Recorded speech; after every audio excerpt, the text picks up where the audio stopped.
Greetings to everyone. Welcome, selamat datang dan selamat bergabung di kesempatan kali ini. And let's break down the market. Let's go.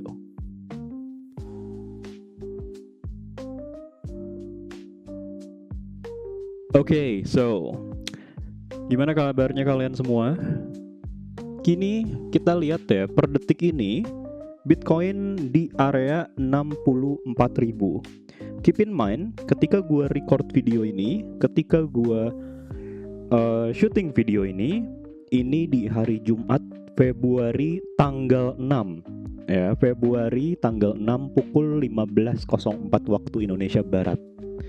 Jadi kalau misalkan kalian nonton video ini in the future, ini outlook yang dibikin jam 3 sore tanggal 6 di bulan Februari. Ya, dan kedepannya mungkin pergerakan Bitcoin volatilitasnya bisa saja outlook ini bisa berubah. So disclaimer on, do at your own risk, do at your own research, and non-financial advice. Shall we take a look at the Bitcoin?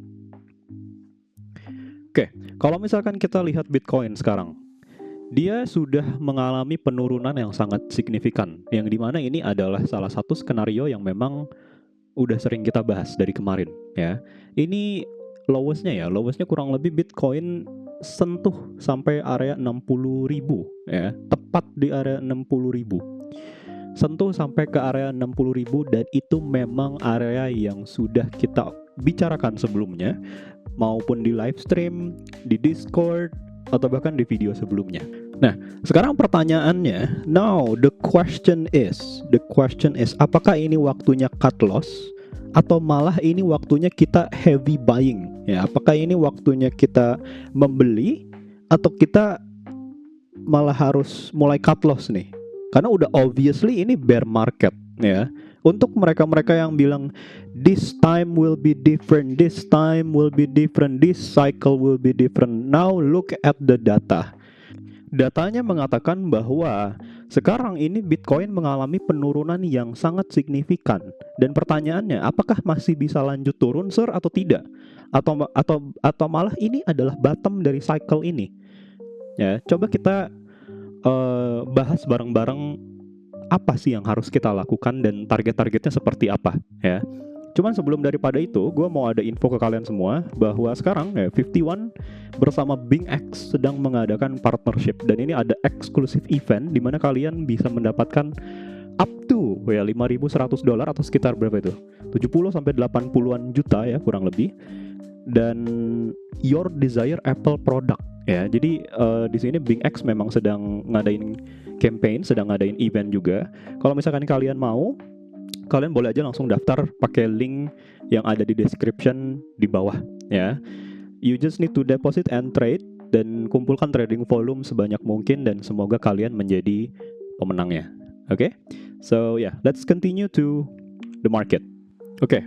Pertama-tama, kemarin terakhir di video, di live stream dan segala macam, kita bahas Bitcoin itu terakhir di area sini ya. Di area sini di mana kita bahas ini memang ada potensi di mana Bitcoin mengalami further downside ya, mengalami penurunan yang lebih lanjut. Dan yes, terjadi, the data has spoken, dan terjadinya ini benar-benar cepat ya. Kurang lebih 200 juta sampai berapa ratus juta terlikuidasi ya dalam waktu 1 sampai 2 hari ini saja. Ya, kalau misalkan kita tarik lebih luas lagi ya, because the closer you look, the less you see. Kita harus sedikit zoom out untuk ngelihat apa yang sebenarnya terjadi. Ya, mungkin di sini kita mau zoom out dulu ke time frame yang lebih besar dulu. Let's just say kita ke weekly ya. Nah, kalau misalkan dari secara weekly time frame terlebih dahulu, ini masih ada yang mau gua bahas nih.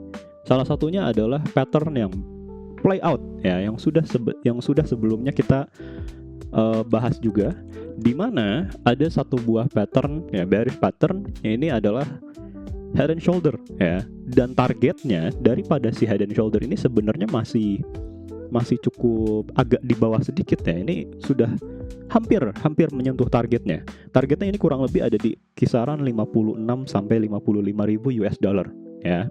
56 and 55 US dollar ini masih menjadi target yang sangat empuk dari target si bearish pattern ini. Dihitungnya dari mana target ini?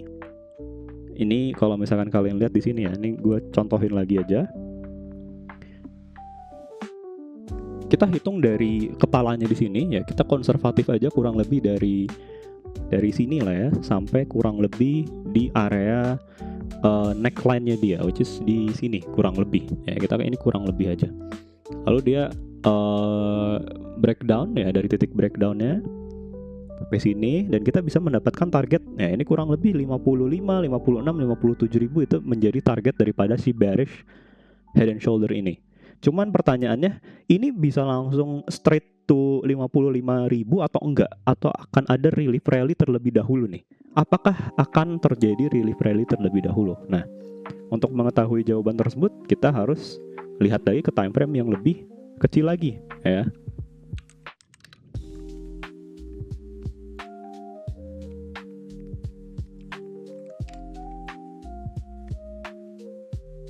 Nah, di sebelah sini kalau misalkan gua mau masuk ke daily time frame, nah ini kalian lihat di sebelah sini. Ada satu buah support yang bisa gua andalkan ya dalam tanda kutip. Ini diambil dari titik sini ya. Ini diambil dari titik sini. Area ini adalah area di mana sebelumnya Bitcoin mengalami sideways yang cukup lama ya, sideways period di mana dia volatilitasnya sangat tinggi sebelum dia melakukan pembalikan arah ya.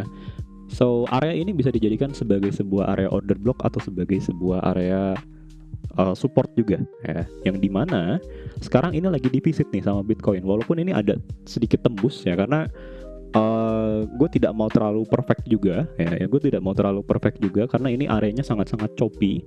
Ini bisa gue bilang apa ya, kurang lebih ini adalah areanya. Dan kalau misalkan kalian perhatikan juga dari secara Fibonacci retracement yang gue ambil dari titik bawah sini sampai titik all time high sebelumnya, ini kita sudah masuk ke area 0,7 ya.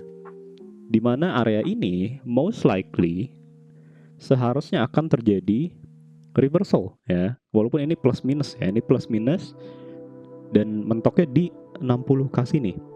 Kalau misalkan kita cek pakai chart yang lain ya, kita cek pakai chart yang lain di sini. Nah, kalau yang di sini ini lebih jelas lagi ya guys ya. Ini lebih jelas lagi, dimana sebelumnya memang sudah gua sampaikan ya. Di sini adalah area dimana akan terjadinya buying power, walaupun ada sedikit liquidity sweep, dan benar terjadi liquidity sweepnya ke area ini ya, ke area yang benar-benar gua inginkan di 60.000, langsung mantul ke atas dan kembali lagi ke sini ke 51 area ya. Kalau misalkan kita lihat, nah gua ngambilnya dari mana? Ini gua ngambilnya dari sini ya. Ketika harga di sini melakukan pemantulan yang banyak ya di area 60.000 sini, dia mantul satu kali, dia mantul dua kali ya, sampai pada akhirnya sebelum dia bouncing ya, sebelum dia melanjutkan kenaikan dan create all time high di atas ini, dia melakukan bounce terakhirnya di area 60k ya, di area 60k sini. So ini menjadi area yang cukup strong untuk sekarang ya, at least untuk saat ini ya. At least untuk saat ini bisa menjadi area yang strong. Cuman pertanyaannya, ini bisa ada relief rally atau tidak ya.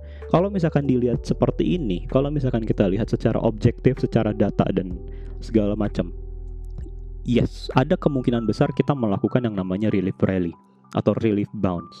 Karena dari secara market sentiment pun ini udah terlalu overheat ya. Dari secara relative strength index ini kita udah terlalu overheat. Dari secara stokastik pun ini kita sudah berada di area bawah ya. Kasarnya ini udah oversold ya, udah overheat ya. Ini tidak terlalu sehat. Kita butuh yang namanya relief rally terlebih dahulu agar market itu lebih sehat ya, lebih enak gitu dari secara permainannya. Karena nggak bisa kita melulu mengalami penurunan gitu ya. Nah, oke. Sekarang pertanyaannya, now the question is, kita ini mau relief rally sampai mana ya? Pertanyaannya, kita mau relief rally sampai mana? Let's just say gue akan tarik dari secara Fibonacci retracement untuk di daily time frame-nya. Ini daily time frame ya. Ini time frame besar. Ingat, ini adalah time frame besarnya. Kita cari dulu range tertinggi untuk melakukan relief rally. Kembali lagi, range tertinggi untuk relief rally. Bukan berarti akan kembali lagi all time high, tapi ini bisa menjadi target terakhir di higher time frame. Kalau misalkan kita implementasikan pemakaian Fibonacci retracement dari swing high di sini sebelum dia melakukan penurunan sampai kurang lebih ke area 60K-nya di sini. Nah, di sini kita bisa dapat area tertinggi dia. Ingat ya, ini area tertinggi. Potensi di mana ini bisa divisit oleh Bitcoin di area 0,5 sampai area 0,618 dari secara Fibonacci retracement. Berarti di sini ada chances untuk Bitcoin mengalami kenaikan retest area 70-an ribu ya. Area 70-an ribu sampai kurang lebih area 82.000, 83.000. Apakah possible? Possible aja kalau kita ngomongin secara daily time frame. Ya, ini area terjauh ya. Keep in mind ini area terjauh, bukan berarti ini akan terjadi besok atau 2 hari lagi, tidak ya. Ini area terjauh kalau Bitcoin mau melakukan such a relief rally. Ya, kalau misalkan kita tarik dari all time high ini masih make sense ya area ini. 70-an ribu sampai kurang lebih 80.000. Ya, ini adalah target pertama kita. Kalau misalkan kita mau cari targetnya lagi, lebih kecil lagi, kita cari lagi areanya yang lebih kecil lagi. Kita ke time frame 4 jam sekarang, yaitu the 4-hour time frame. Di mana sih area yang ideal ya? Di mana sih area yang ideal untuk melakukan such a relief rally? Kalau misalkan gue pribadi melihat area sini ya, kurang lebih area 69.000 ya, area 69.000, 68.000 sampai 70.000 sini. Ini bisa menjadi area pertama untuk relief rally kita. Kenapa? Karena dia akan tes dulu ya, dia kan ini baru break dari area all time high tahun 2021. Dia baru break dari area sini, biarkanlah dia tes dulu ya. Ini lebih ke arah relief rally untuk retest. Sehingga kalau misalkan gua mau cari exactnya ya, let's just say kita cari exactnya dia. Coba ya. Mungkin dari sini kali ya, kalau Fibonacci retracement-nya.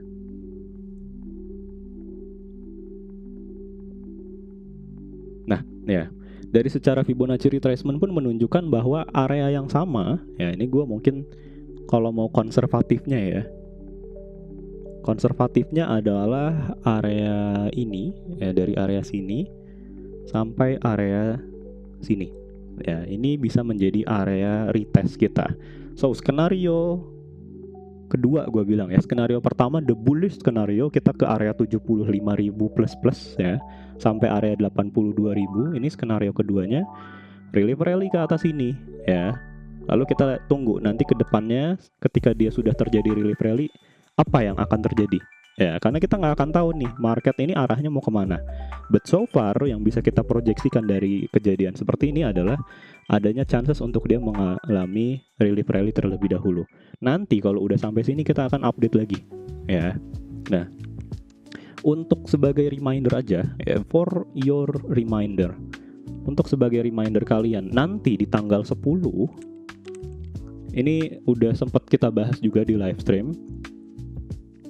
Ini sudah sempat kita bahas juga di live stream. Kalau misalkan kita pergi ke daily time frame, ini gue kutip dari Master Gema, dari Astronaci, bahwa akan ada yang disebut dengan time vibration di tanggal 10 ya. Akan ada yang disebut dengan time vibration di tanggal 10. Time vibration itu apa? Kalau misalkan mengutip dari Astronaci ya, izin Master Gema untuk dikutip informasinya.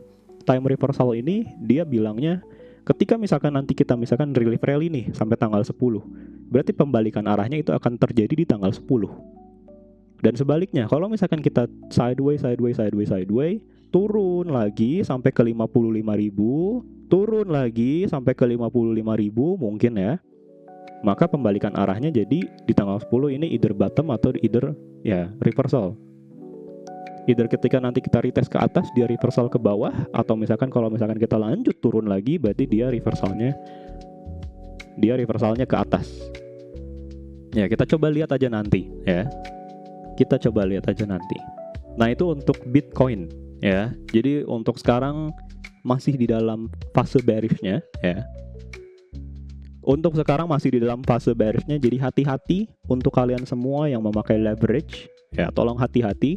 Tapi kalau misalkan kalian mau lebih update ya, kalau misalkan kalian mau lebih update, gue saranin kalian untuk join aja server Discord kita ya. It's a free Discord community.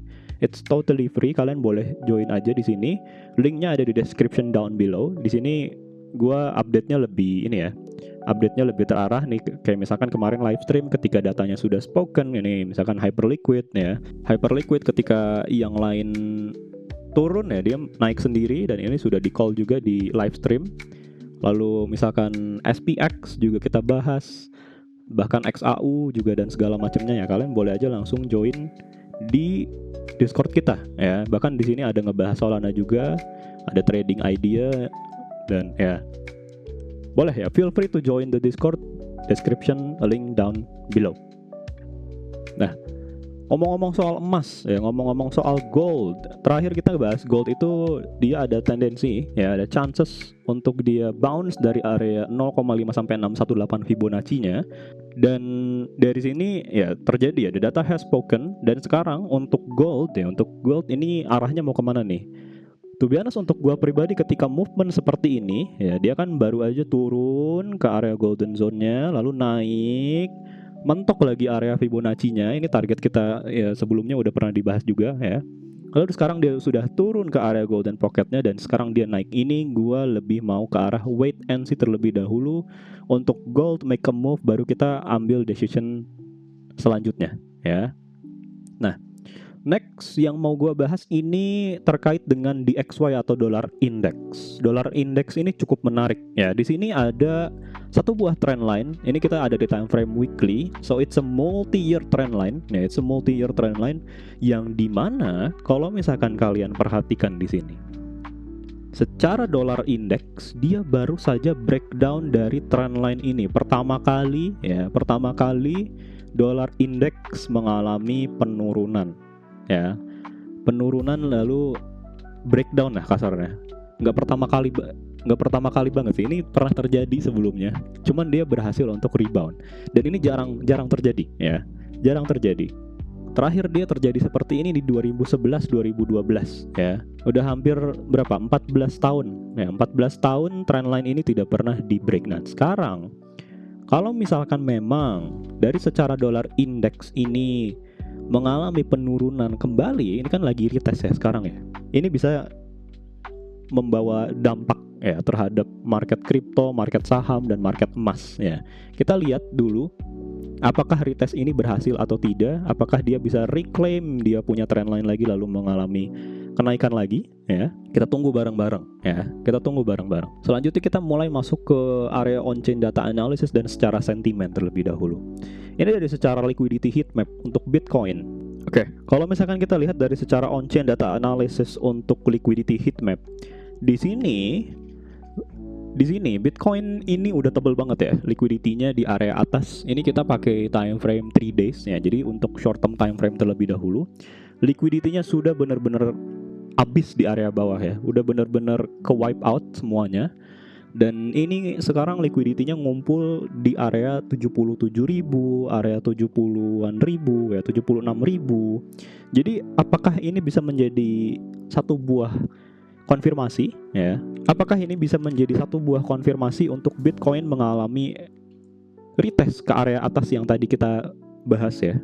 Apakah possible untuk dia retest area yang tadi kita inginkan di area 69.000, area 70.000, lalu area tertingginya di 76.000 sampai 82.000 berdasarkan golden pocket Fibonacci di time frame daily. Ini berdasarkan liquidity heatmap. Ini bisa menjadi konsiderasi untuk kalian semua ya. Lalu yang menarik di sini dari secara on-chain data analysis juga, kalau misalkan kita melihat pergerakan para whale ya, pergerakan pada para smart money. Nih kalian lihat retail ini pada jualan ya, retail ini pada jualan. Retail mengalami penurunan dari secara addressnya. Untuk dari 100 sampai 1000 Bitcoin dia mengalami penurunan yang gue matiin nyalain ya. Ini juga mengalami penurunan yang gue matiin nyalain ya, dari 1000 sampai 10.000. Walaupun ini terhitungnya well ya. Tetapi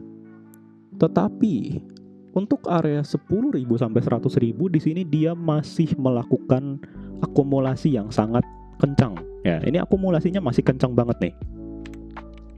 Dikonfirm lagi ini dari Twitter ya, dari x.com, dari Watcher Guru, di mana Binance ini malah akumulasi di area sekarang ya.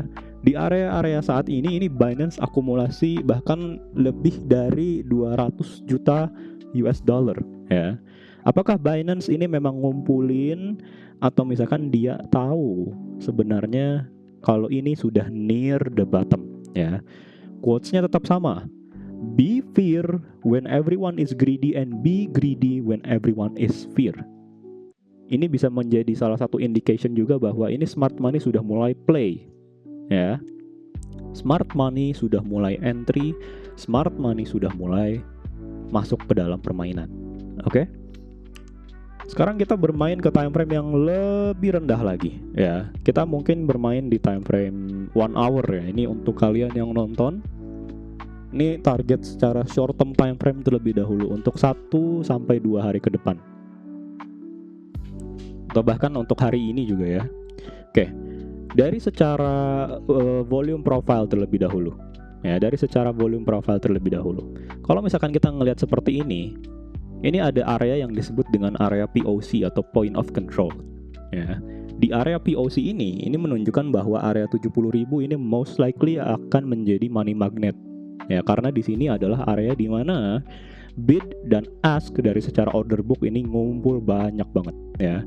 Lalu juga kalau misalkan kita lihat dari secara exponential moving average 51 dan 21, ini baru aja dia reject dari EMA 21 ya ini ya. Ya, dia baru aja reject dari EMA 21. Apakah ini masih mau lanjut turun dulu?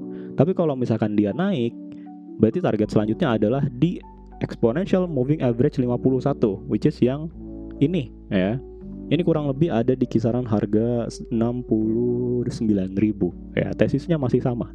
Area 69, area 68 itu bisa di consider. So, untuk summary ya. Untuk summary kita video kali ini. Skenario 1 tadi kita bisa aja untuk bounce ke area 82.000 sampai area 77.000 ke atas ya. 77.000 sampai area 82.000, it's the most bullish skenario yang ada, yaitu skenario 1 kita. Skenario 2 kita adalah relief rally ini bisa aja dia ke area 69.000, area 68.000, dan ini yang most likely akan terjadi ya. 69, 68.000 it most likely yang terjadi. Lalu skenario yang ketiga adalah I'm not gonna lie, ini mungkin setelah adanya likuidasi yang besar-besaran seperti ini market bisa aja cenderung lebih ke arah sideways terlebih dahulu ya. Sampai adanya movement, sampai liquidity-nya udah ngumpul lagi ya. Itu untuk skenario ke berapa? Ketiga ya? Ketiga. Ini skenario ketiga kita. Lalu skenario yang terakhir adalah tadi masih sama ya. Dimana kita fulfilling our pattern. Skenario terakhir kita adalah ini bearish skenario-nya, dimana head and shoulder kita ya, ini yang menjadi target itu terfulfill ya di area 56, area 55.000, dan ini akan menjadi area support yang sangat kuat di sini. Ya. Ini akan menjadi area support yang sangat kuat. So, itu tadi. Ingat dicatat baik-baik. Skenario 1 paling jauh 76 82.000 ya, 76 sampai 82.000. Skenario 2 68 69 sampai 70.000. Skenario 3 kita lebih ke arah sideways, dan skenario keempat bearishnya ini kita bisa visit area 56 55.000 54.000 ya, kisaran area sini ya. Lalu nanti mendekati tanggal 10 time vibration reversal, dan nanti kita update lagi ke depannya seperti apa ya. Kalau misalkan kalian ada yang mau ditanyakan, boleh aja langsung di kolom komentar di bawah, atau kalau misalkan mau respon yang lebih lanjut, join Discord aja, description down below. Dan buat yang mau hadiah, buat yang mau giveaway, bisa langsung daftar aja untuk Exchange BingX ya. Linknya ada di description di bawah. My name is 51 Chain. The only risk that you have are the time that you waste. Sign out. Thank you semuanya.